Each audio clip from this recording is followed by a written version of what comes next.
আসসালামু আলাইকুম রাহমাতুল্লাহি ওয়া বারাকাতুহু।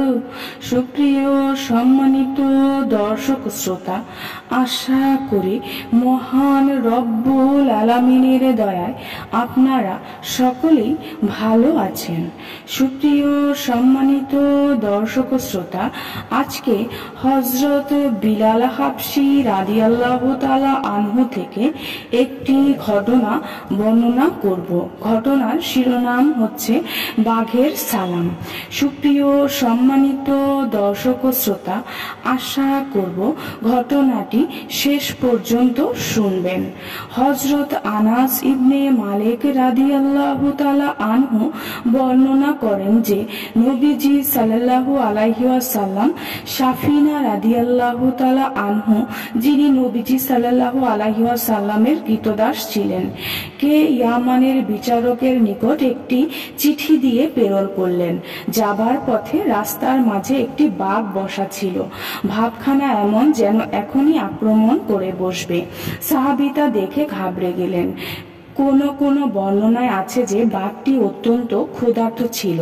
হযরত সাফিনা রাদিয়াল্লাহু তাআলা আনহু তাকে লক্ষ্য করে বললেন, আমি নবীজি সাল্লাল্লাহু আলাইহি ওয়াসাল্লামের একজন সাহাবী। তার পক্ষ থেকে একটি পত্র নিয়ে ইয়ামানের দায়িত্বশীল হযরত মুআজ ইবনে জাবালের নিকট গমন করছি।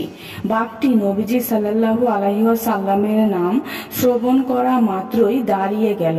হযরত সাফিনা রাদিয়াল্লাহু তাআলা আনহু নিরাপদে যখন মুআজ ইবনে জাবালের নিকট পত্র নিয়ে চলে গেলেন, পত্রের জবাব নিয়ে যখন তিনি প্রত্যাবর্তন করছিলেন, তখন দেখতে পেলেন বাঘটি পূর্বের ন্যায় রাস্তায় বসে রয়েছে। আক্রমণ করতে পারে ভেবে তিনি ভয় পেয়ে গেলেন। তিনি আবার বাঘকে সম্বোধন করে বললেন, আমি নবীজি সাল্লাল্লাহু আলাইহি ওয়াসাল্লামের একজন সাহাবী। আমি হযরত মুআজ রাদিয়াল্লাহু তাআলা আনহু এর কাছ থেকে নবীজি সাল্লাল্লাহু আলাইহি ওয়াসাল্লামের পত্রের জবাব নিয়ে মদিনায় যাচ্ছি।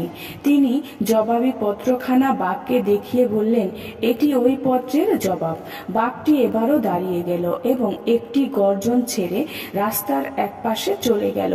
হযরত সাফিনা রাদিয়াল্লাহু তাআলা আনহু নবীজি সাল্লাল্লাহু আলাইহি ওয়াসাল্লামের নিকট এসে সব খুলে বললেন। তখন নবীজি সাল্লাল্লাহু আলাইহি ওয়াসাল্লাম বললেন, প্রথমবার বাঘটি কি বলেছিল জানো? সে বলেছিল, আবু বকর, ওমর, ওসমান ও আলী রাদিয়াল্লাহু তাআলা আনহু তারা কেমন আছেন? আর তোমার প্রত্যাবর্তনকালে সে বলেছিল, হযরত আবু বকর, ওমর, ওসমান, আলী, সালমান, সুহাইব ও বিলাল রাদিয়াল্লাহু তাআলা আনহু এর প্রতি আমার তরফ থেকে সালাম দিবেন।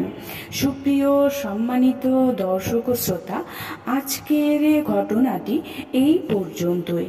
ঘটনাটি যদি ভালো লেগে থাকে অবশ্যই চ্যানেলটি সাবস্ক্রাইব করবেন, লাইক করবেন, কমেন্ট করবেন এবং বেশি বেশি শেয়ার করে দিবেন।